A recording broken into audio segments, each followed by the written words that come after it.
What's going on, family? It's your boy Pop. Welcome to another episode of Creative Conversations right here at the Creative Lounge.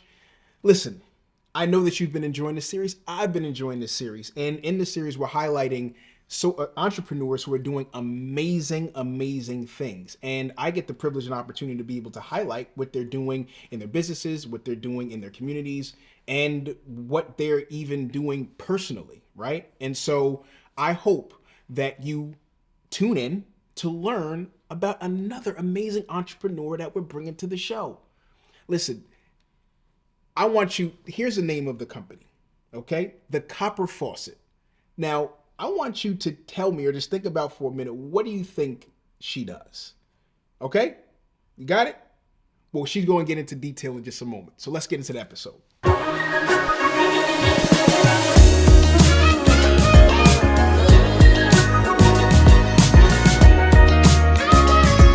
How are you? I am great. How are you? Outstanding. I'm even better that you came on Creative Conversation. So first and foremost, I want to just thank you so very much for coming on to talk to me today.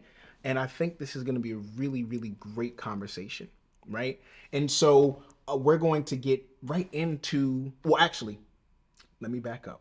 I don't want to get ahead of myself because I know you have a lot that you can share, and there's a lot that I want you to share. But first, we do this thing called It's Random, okay? Okay. So I'm going to ask you 3 random questions. Okay. No right or wrong answers, all right? But it's just so we can kind of get to know each other a little more as we get into our conversation, all right? You ready? I'm ready. All right. Do you prefer coffee or tea? Coffee. Coffee. Okay. All right. Hands down. You didn't have to think about that. No hesitation. No hesitation. What is your favorite genre of music? So that's a good one. I would say 70s music. So when I'm working, if you pass by my studio downstairs, that is what you're going to hear. Got you. Now, can I ask you, what is it? What's the affinity with 70s music? I think it really, I was very young in the 70s, but I think that when I listen to 70s music, it just kind of brings me back to, it like evokes a lot of nostalgic memories. Yeah. And I don't know why. The 80s music, people are like, oh, 80s. I'm like, no, 70s for some reason. Yeah. I do have a music background, and I just think it's really great music. So that's what I tend to listen to, either that or show tunes. One of the two. Oh, nice. One of the two. Okay. I like that. You're doing great. Okay. Last question. What is your favorite meal? My favorite meal. I am ashamed to say my all-time favorite meal is a slice of pizza. Really, seriously. Yeah. It's fast, it's easy, it's simple. Yes. Brings me back. I'm a Bronx girl, so, Bronx pizza by far the best. So that would be my favorite meal, if that's a meal. I love it. Well, congratulations. You have passed with flying colors. It's good. Random. I love it. So now you are the owner of the Copper Faucet that is right here in the Switch 210 building, right in the heart of beautiful White Plains, right? Where we are here, we share the same building. I want to ask you, what was your childhood like? What was your upbringing? Where does Jill Staffin come from? So Jill Staffin comes from the Bronx. Okay. Born and bred. I was raised by 2 amazing parents who continue to, even in their 80s, be my, biggest cheerleaders, biggest support. And I have a sister who lives in the Boston area. Okay. So, small family. And I basically grew up as a city kid. Not necessarily like Manhattan City, but, city. I took the buses, I took the subways. Yeah. I went to public high school in the city. So I had a great childhood. My parents were both teachers, so they had the summers off. Nice. So my memories of my early childhood or, growing up, every summer we'd get in the car with my grandparents when they were still with us, and we would travel and, we'd go to the beach. It was all about family, very family oriented. That's nice. I love that. So your parents were teachers. Yes. Right? And you became a teacher. I did. You became a teacher. So was it influence from that? Was it the idea of, hey, you get summers off, what was your parents being teachers? Was that influential in you going into that So originally? that's a very funny question because I did not want to be a teacher because my parents were teachers. I got you. So when I went to college, I said, there is no way. I am not going into teaching. I was firmly against it. Wow. I ended up being a psychology major, and I Okay. did a lot of theater. But I really wasn't sure what I wanted to do with that. I was thinking maybe some social work. Okay. I knew I wanted to work with kids. And in college, I had the opportunity to do an internship. Okay. And it was at a local school, and it was working with a couple of students, like at-risk students.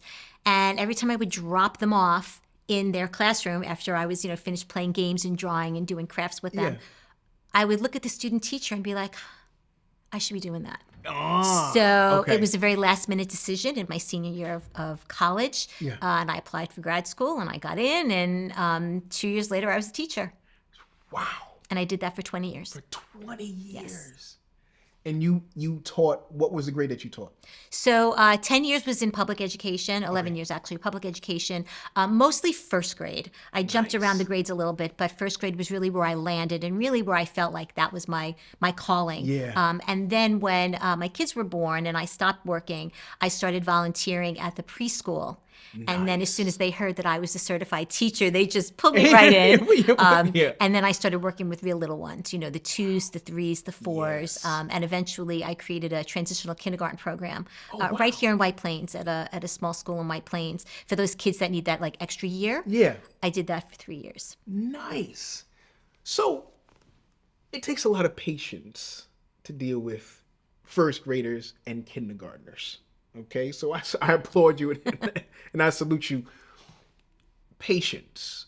Was that something, how did you cultivate that patience to be able to deal with the little ones? Where did that come from?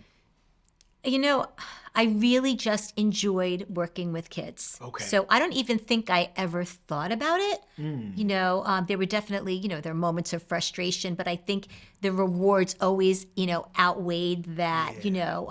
Especially when I taught the younger grades, like I taught them how to read. Like that was a big deal, to me. It was like, these kids come in, they're babies. They're at the end of, beginning of first grade. They're really, really young. Yeah. And they make such big leaps and bounds by the end of first grade. Yeah. So I think, the patience just kind of came, hand in hand with it.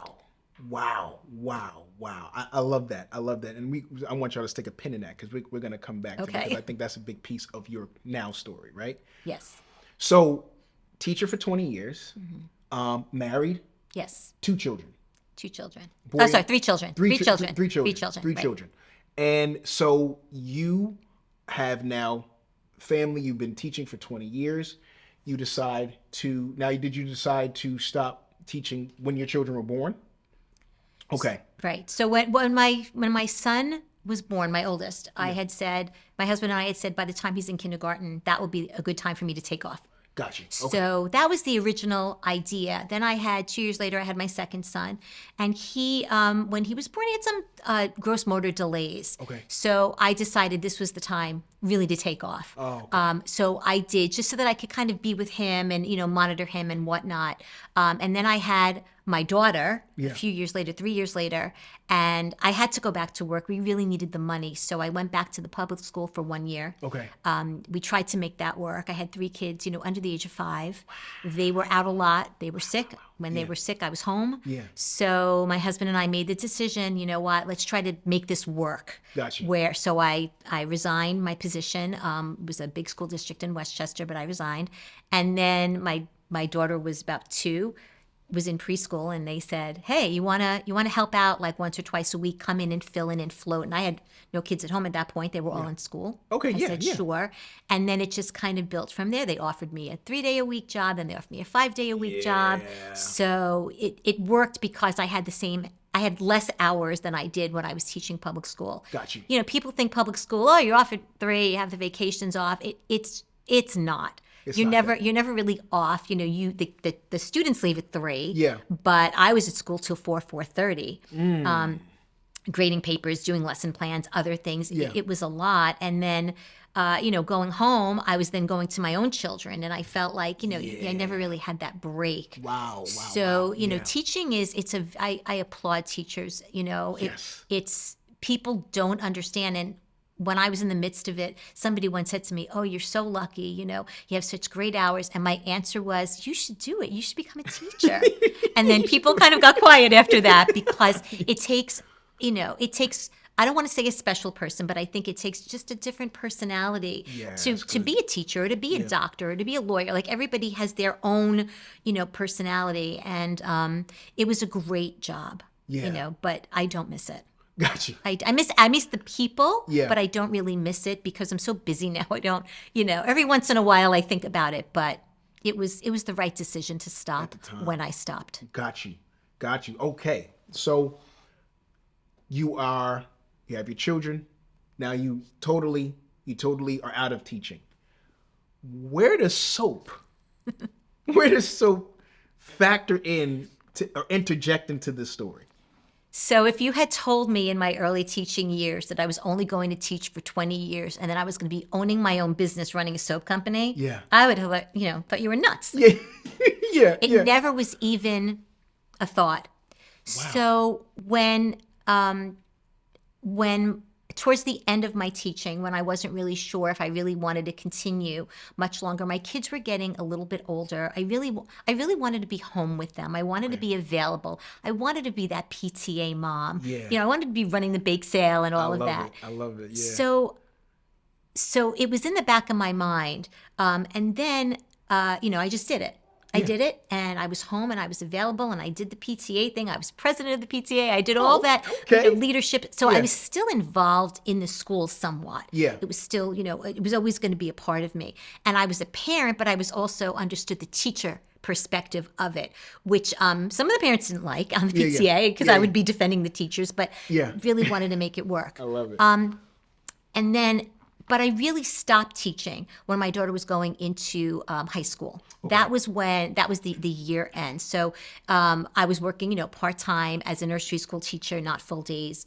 And when my daughter was in the 8th grade, she was having a particularly hard time in school. Okay. She is a student, and we talk about this all the time, so it's not an issue. She was identified as a student with learning disabilities when she was in the 4th grade. And she was in a program in her middle school where she traveled with a cohort of students also with learning disabilities. So it was a much smaller classroom. They were integrated into the mainstream. It was fine. But she had this teacher, and this teacher basically shouldn't have been teaching. She was an older teacher. She didn't have the patience, as we talked about, didn't have the patience to be teaching. And my daughter would come home and say, "You know what? She said this today. She made this comment." But then it started becoming, you students you're never really going to amount to anything. You're not going to make it past the 8th grade. You're never going to survive in the high school. Forget college. And my daughter would come home very, very anxious. Yeah. And, school was hard for her. She had learning disabilities that affected her memory retrieval. So she was a really bright kid. Kids who have learning disabilities are bright, but they don't reach their potential. And we'd been working, with specialists and whatnot. And the school system that we were in here in Lower Westchester is an excellent school system. So it was this teacher. And my daughter had been, really showing these signs of severe anxiety. I didn't know what to do. Of course, I'm a mom. I think I'm like the best mom in the world, and my daughter is really falling apart. So what ultimately happened was that she developed an anxiety disorder, which is called, and this is part of our story, it's called trichotillomania, which is a very, very long name, scientific name for a hair pulling disorder. She started pulling her hair. And it's a stress release for kids. It falls under an OCD profile. It doesn't fall under any type of, destructive behavior or self-harm. It's not anything like that. When it first happened, I thought it was. I panicked. But hers wasn't affecting the hair on her head. It was affecting her eyebrows and her eyelashes, where she would pull them out of this anxiety. Yeah. So I went to the school. And I had been saying this was tough. Like, she was having a tough time. Oh, we go in the classroom. She's so happy. And, well, she's a kid. Like she's not going to show that at school. She's going to fall apart when she walks in the door. Her safe So place. she had a really bad bout of this, and she walked into school one Monday morning, and I called, her counselor, and I said, go into the classroom, go take a look at her face. And the counselor called me back, and she said, oh, wow, because it was apparent that she had these patches. Yeah. And, we obviously were getting her the help that we needed, but I said she cannot continue in this program. And the teacher got pulled. They said she went out for knee surgery, which Okay. Yeah. But there were a lot of complaints. I don't like to say that was really she caused it. Yeah. It didn't help. Yeah, it really didn't help. And in my daughter's mind, here was I'm never gonna get through the high school. I'm never gonna go to college. It was really ingrained in her. And as a mother, that was devastating. Absolutely devastating. That had to be devastating. So I said to my husband, I need to be home with her when she goes to high school. Let's just do that and get her. So I'm there. I'm available for her. Whatever she needs, we'll make it work. I was looking for something that the two of us could do together. Just a little project. A little you and your daughter can do mommy and me, my daughter and myself. My daughter was very crafty. I had a very creative background, especially from teaching little ones. Yeah. We were always in glue and other things and glitter, and so we had gone to Florida to visit my parents. They had a house there. And we were at a street fair in Delray Beach, Florida. Okay. And my daughter's a great shopper. So we were going from booth to booth. And there were 3 booths there that were selling soap and handmade type of products. And she said, Mommy, we should learn how to make soap. So of course, I'm like, that's it. That's what we're going to do. Yeah. We're going to do this project together. This is going to give us, we were very close, but this is going to give us a thing. Yeah. And this thing is really going to help my daughter with her self-esteem. Oh my gosh. We went back to my parents' house. We Googled how to make soap. Wow. And that was how it started. That was the beginning. Beginning. That was it. That was it. Oh my goodness. I'm always fascinated by how things come out of necessity, right? Like you said, this wasn't something that you planned, right? Mm-hmm. It was something that you did in order to relieve your daughter's anxiety and also have a thing that anchored you two together that she could do productively, that you both could do productively. Right. And this was born. That was born. Whoa. Okay. How? In your parents' kitchen? It was born in my parents' kitchen in Florida. Yes, in at the Florida. kitchen table. At the kitchen table. On our computer. Wow. You just Googled, how do you make soap? How to make soap. Oh my gosh. That was what we did. So, Copper Faucet. Now, when and I mentioned this to you when we spoke a few days ago.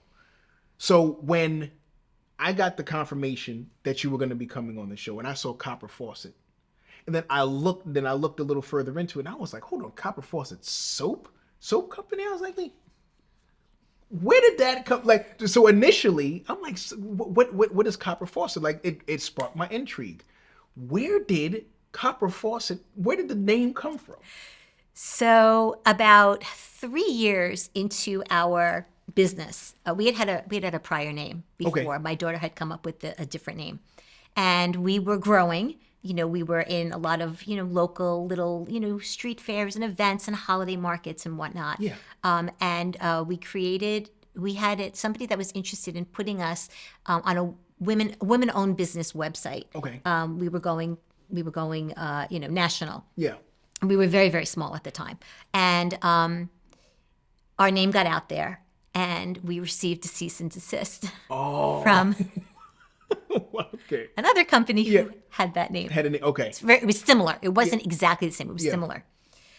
So we got a business lawyer, and we're like, what do we do? And she's like, yeah, you got to change your name. Not going to work. Yeah. Not going to work. Yeah. And we had gone through the proper, we had an LLC in New York State, but this was national. And so our lawyer gave us some very sound advice. She said, think of a name that is associated with soap, but is not a common soap name. She goes, I'll give you an example. She said, Apple Computer.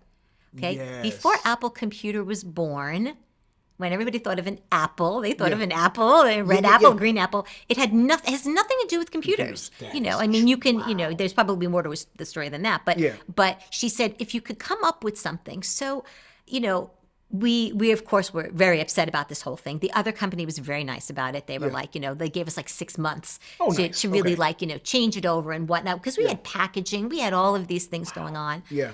So I had this vision of like a general store, like a country store, like Little House on the Prairie. That was Yeah. like my vision. Yeah. So I wanted something that, that evoked that kind of a feeling. And I knew it would come to me. We were bouncing around a ton of names. And of course, I had to answer to my daughter because Yeah. this was really her Yes. baby and her Yes. name and whatnot. And Yes. it was a cute name, but Yeah. what happened in retrospect was a good thing. Yeah. Because Yeah. this name is far better. So one morning I was at home. The kids were at school. My daughter was in high school at this point, and I went upstairs to clean up. I was getting ready, I don't know, to do whatever I was doing for the Yeah. day. And I went to the bathroom. I was cleaning up. I went to wash my hands, and we had one of those old-fashioned faucets in the sink of our bathroom upstairs. It had like the hot and the cold, with the two levers. And I was like, a faucet. We should do something with the word faucet. And we had gone through lots of names, and everybody was like, no. So I was like, what could we do with faucet? And the faucet was silver. And I was like, okay, the silver faucet. And I was like, that sounds like a retirement village in Florida. So I started walking down the stairs. I mean, I remember this distinctly. And I was like, what color are faucets? Like what? And I said, maybe bronze and copper. And he said, ooh, the copper faucet. The copper faucet. Let me think about that for a minute. So I texted my husband, who was at work. He's like, I love it. Texted my two boys one was, I think they were both at school at the point. They were like, this is, I'm sorry, texted my son and my daughter. They were at school. They loved it. And of course, it had to pass the daughter test. Yeah. And then I texted my son, who was also in college. And he wrote back and he said, is that because you started making soap in the kitchen and our kitchen sink has a copper faucet? I was like, funny how that came full circle. Wow. So sure enough, that name everybody loved. Yeah. We have since sold that home. The homeowners, before they moved out, they renovated the kitchen. Yeah. And they gave us the copper faucets. We have the actual copper faucet my minus a goodness. handle. We Wow. have it. But, that was kind of how that came along. And the word soap company we added for several reasons. First, because it was really, it's not our LLC. Our trademark name is the Copper Faucet.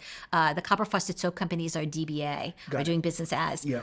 We wanted that on our label because it helped with labeling laws. When you're a soap business, the word soap has to be on your label. Yeah. So they say that's a good way, is just have soap in your name. Yeah. And then also we wanted to leave it open-ended.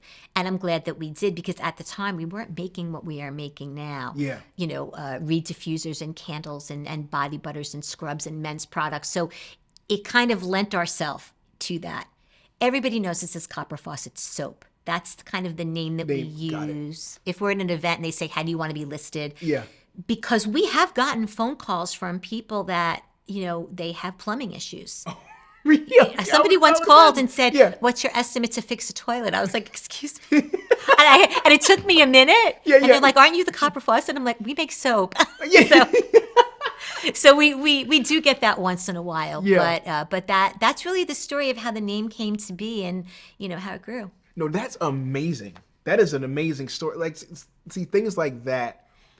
And of course, your son, the last text that you sent being confirmation that, okay, yeah, this is what, tying everything together. That is, I love that. I just love that. Because to your point, as we spoke a little bit off camera as well, the name didn't pigeonhole you to just soap, right? Correct. That gave you the breadth, or the longitude, if you will, to be able to explore other things. Like you told me, you guys aren't just skin, but you're also like body and home. Correct. Right. Right. And so that allowed you to be able to kind of expand your scope. Right. So that is awesome. Talk to me about this transition though, from teaching, I guess I'm going to say a traditional job to entrepreneurship. How was that transition?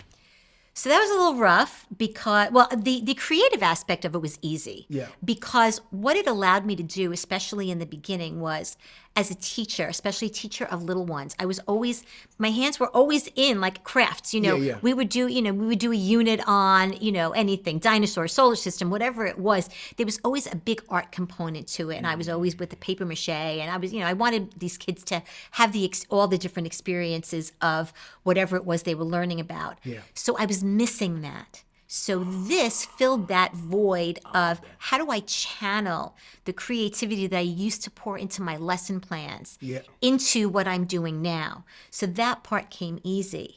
When we started growing and we went into our first, space outside of our home, because we operated for the first 5 years in our home. Yes. Okay. When we started doing that and, things became a little bit more involved, that's when, my husband, who had been involved from the start, really kind of took over the business end of it. Got you. Still don't know really too much about, the ins and outs of running a business. He's the one, doing the spreadsheets, doing the ordering, figuring out, the cost of goods. That's basically what he does. Yeah. I'll just say to him, hey, listen, here's a new product I'm launching. Yeah. This is the recipe. These are the ingredients. And Yeah. he puts it all on a spreadsheet, figures out, okay, this is, how much it costs us to make it. This is what we think the retail price should be. This is the whole he does all of that business. I have learned through all of that really what it's like to run a business. Got it. So very organic in terms of that.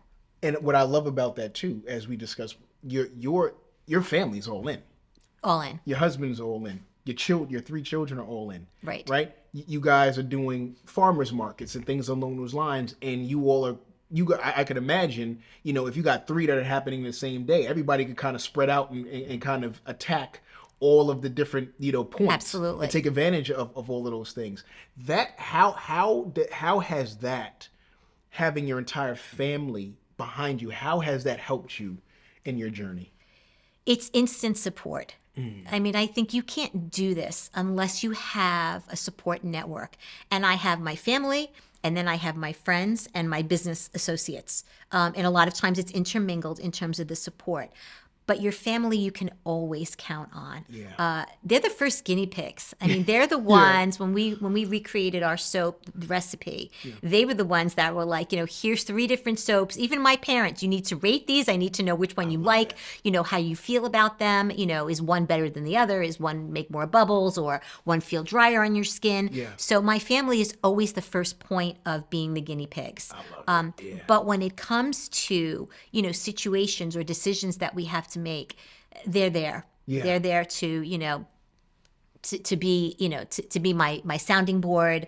And in addition, one of my employees actually is my sister's niece. Oh, nice. And so, we've had other employees as well that are great, or other people that work for us. I do have a girl that works for me in my studio. She's not family, but she's such a good friend that she's like family at this point. That's awesome. That's really what starts to happen. But in terms of the farmers markets, it's pretty much all family. So I can trust them. Yeah. There's an element of trust. Things happen. People get sick. People go on vacation. I mean, we do too. Yeah. But it's always, everybody wants to see it work. Everybody's invested in this being successful. And really everybody that works for us. I had 2 interns last year that helped us with our design, and one of them just came back to me and she's like, what do you need? I'm here for the summer. Wow. So, we want to have that feeling of family. Yeah. And it's really important. And like I said, even my parents, they're right, they're right on top of it. They're right there with me, and they help, and they give us their car when, we need that, or if I'm frustrated, I can vent to them. So, yeah.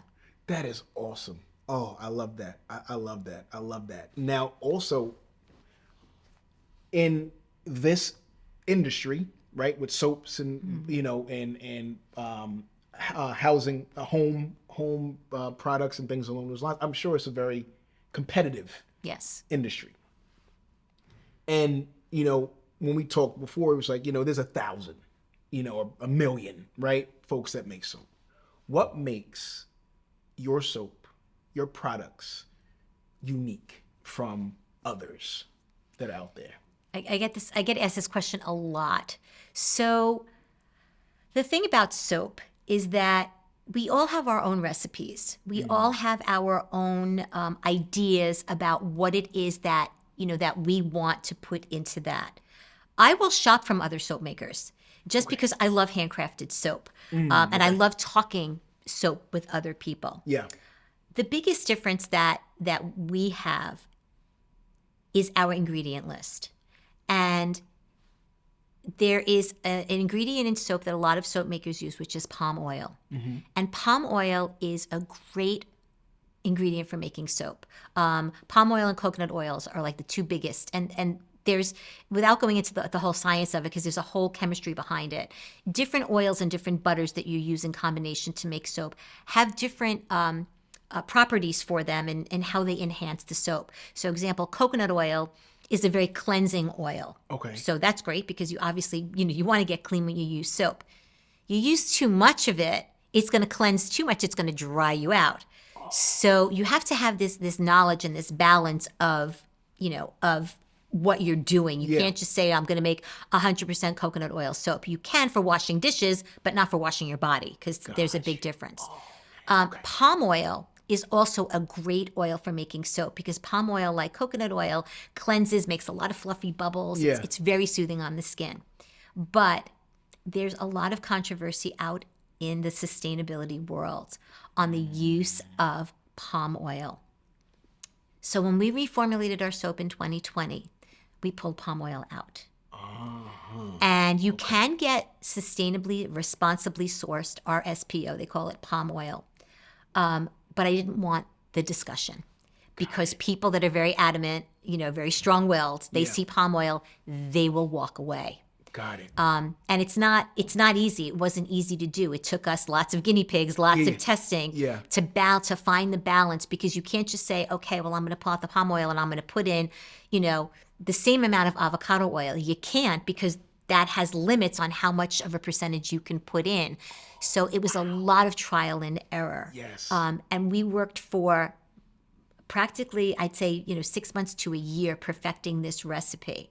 Now, I'm not saying that other people don't do that, but we also put in high quality oils. We put in avocado oil. We put in castor oil, shea and cocoa butter. We have a rather complicated recipe. Yeah. So I think that in terms of differentiation of our soap, we really paid careful attention to what it feels like on the skin, whereas other people will just take a recipe, put 33% of one, 33% of another, and then they're done. So that's the first thing. The second thing is that we get a lot is our consistency. If you get this oatmeal scrub bar of soap that I've made, it has been made the exact same way since we started making this soap. Everything is going to be the same. We're not going to switch anything up. And people have told us that they can rely on us, that we are honest. I am brutally transparent, about things. Hey, folks, like right now we can't make X soap because, this ingredient has gone up in price. Cocoa butter has tripled in price. We have to shut production for 3 weeks.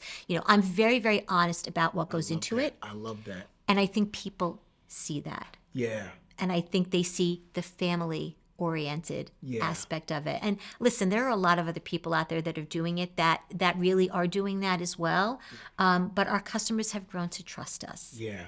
We're launching a new product in a couple of weeks. And, our customers, some of them know about it. They can't wait. And they're like, I'm going to buy 5. I'm like, don't you want to try it? Nope. We trust you. We trust you. Yeah. And I think that that's really is the importance of it. We believe in it.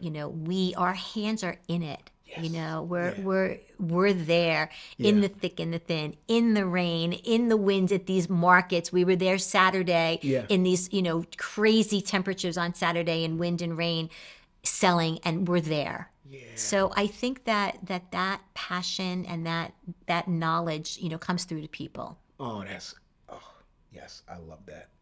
I love every bit of that, actually, Jill. every bit of that. You said to me that as when I came down to visit your studio, and I'm looking around, and I'm like, look at all of this beauty. I mean, everything that you have going on. And granted, we have some special that you're going to share. Right. Granted, you're in a transition, but we'll make sure that we plug what the transition is for. But I'm looking around and I'm like, wow. I was in amazement. I was in awe, right? I'm looking at the soaps, and I'm looking at the things that you're putting together. I'm looking at your, the little area in the back room there, where, where you actually put everything together, and you weigh and you measure and all of that. And I'm in awe. And you said I'm looking around, and you said these two hands is what made this, and that really, really stuck with me as I'm looking around, and I'm like, wow. And I think, to me, first time meeting you, that stood out to me, that your two hands went into every single component of what I was looking at, right? And the actual physical products in front of me, and you're letting me see some of the soaps, and I'm smelling and I'm looking, I'm like, your two hands did this. Right. Your And so it's almost like, with cooking, like my grandmother, my nana, she cooked amazing, right? And it's like the things that the what I love that was on my plate came from her two hands, right? Right. So it was love that was transferred. It was compassion that was transferred. Everything that she felt about me, everything that she felt about our family, you know what I mean? All of that was transferred into the thing that she created with her two hands. And so when I see this and I hear your story, and now understanding that your family is a part of it, it all makes sense, that all of that translates into these products that you make with your own two hands. Right. And earlier in our conversation, we talked about patience, and I said I wanted to put a pin in that, because the transition over to, it makes sense to me why you're growing and why you have been able to meet the level of success that you have, because one, taking that piece of patience with dealing with our babies, right? But also process, because your daughter having her learning disabilities, and you having to figure out a way to be able to serve her, right? But you also doing lesson plans of your own. And then you said how when you were teaching the babies, when you were teaching 1-year-olds, it might have been challenging, but you saw the transformation because you put processes in place, right, for them to actually learn and learn how to read, right? And that was a big deal. And then for those who needed a little bit of extra time, you created the program that allowed them to get the extra attention that they needed, right? Right. So that patience, that compassion, that those processes, right? That figuring things out, right? And trusting that process through and through. When we were down in your studio, you showed me a rack of soap, and you said it takes 6 months or 6 weeks. 6 weeks. 6 weeks for it to cure. The process takes 6 weeks before you can actually sell it. Correct. Right? That's correct. And so all of these things make so much sense, because those pieces translate to who it is that you are and what it is that you do and why it resonates with the people so deeply. Right. And so it all makes sense. It all makes sense to me, right? Last question. Okay. We're gonna land a plane, and then we're going to make your announcement. Okay. Entrepreneurship, particularly in this day and age, is really it's, when you look at it, people kind of only show the highlights, right? They show the ups. I made $1 trillion in 6 minutes, right? Right? And this is what they're selling. Like, there's never any bumps, there's never any bruises along the way. Just all you got to do is set up an LLC, and tomorrow you're going to be a billionaire, right? Right. But as we know, as entrepreneurs, some solopreneurs, right? Some are operating on their own. But as an entrepreneur, we know that there's ups, that there's downs. There's extreme highs, there's extreme lows, right? Right. And there's challenges that come along with this. In the times of challenge for you, what are some of the things that you lean on or depend on, or just really lean on in times, in challenging times, that help you to be able to get through them? It's a great question. There have been many, many ups and downs. The name change was one of them. For me personally, I rely on my family, on my husband. he really is a tremendous support of me, not only, emotional support, but, physical support in terms of like, lugging things or, moving boxes and emptying pallets of materials. But those moments, they happen. And, 2020, COVID, that was huge. That was huge. We had to completely rethink about how we were going to run this business. We closed for 2 months as everybody else did. Yeah. But I think really what just keeps me going is the fact that this is my baby. I created this. Yeah. I'm nowhere near ready to let this go. Yeah. So I just pivot. I make it happen. Somebody does something, a competitor does something where they, are, imitating me or whatnot, or somebody says something to me that kind of gets my nose a little bit out of joint. Yeah. I just take a breath and I say, okay, this is yours. And how are we going to work around that? And then I bounce the ideas off people. Yeah. We have tons of challenges. Weather is a huge challenge for us, especially right now, but we are at these events consistently. Our customers keep us going. Yeah. There's so much involved in it. So the challenges are there. They're going to be there. We take chances. We'll invest money. I think I said to you, you can't grow if you don't grow. That's right. We've taken a lot of leaps like that, not knowing, are we going to land? And so far, we keep landing. Yes. So because I believe in it, my customers believe in it, and that's really, I think that's how we get through it. That's how we face those challenges. Oh, that's beautiful. It's not easy, but That's we do beautiful. it. Well, we do it. It's not easy, but you do it. Oh, okay. Now, as we land this plane, as I mentioned just a few moments ago, you are in transition. Yes. Now, tell the folks what you're transitioning into. So we moved into this building August of 2023, 2 years ago. And we were in a smaller space. And we increased to our square footage now, which is around 800 square feet. And within the first year, we knew that this space was not going to be big enough for what we have coming. Yeah. So our big announcement, Yeah. which we haven't announced yet, here's the first. Creative Conversation exclusive, ladies and gentlemen.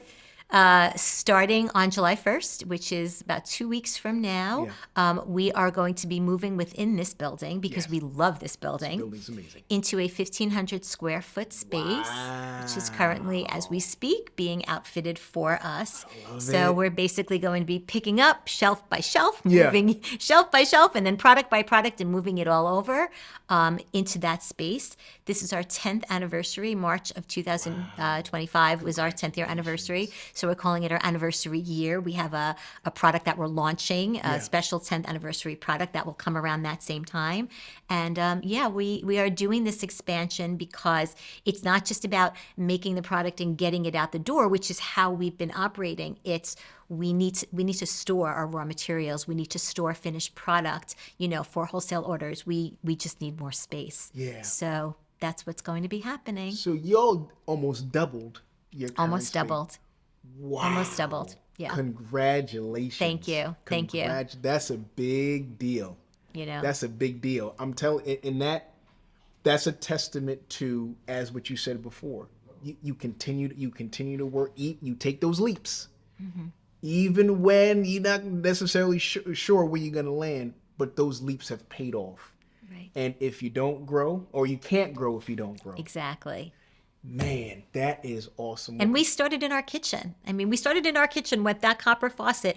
I would make my product, and then I would clean it up and put it in the bins and bring it downstairs. And that was it. That was how we started in 2015. Wow. And then, we thought when we moved to the basement of our house, we thought, oh, this is great. Now we have I was sharing with the laundry room. And then we moved in 2020. We moved into a house that had a bigger basement. We were there for a while. That was maybe 300 square feet. Yeah. Then we were in 600, then 800, now 15. We keep taking that leap and landing, and that's that's the goal. That is awesome. That is awesome. That is awesome. That is awesome. Jill, thank you so much. Thank you. I really truly appreciate you taking the time and sharing your story with me like this, and sharing your story with us. But also helping us to understand, I think, the value of persistence and the value of patience, because a lot of people have something extraordinary, but they lack the persistence, they lack the patience. And because of that, what could have been never is. Right?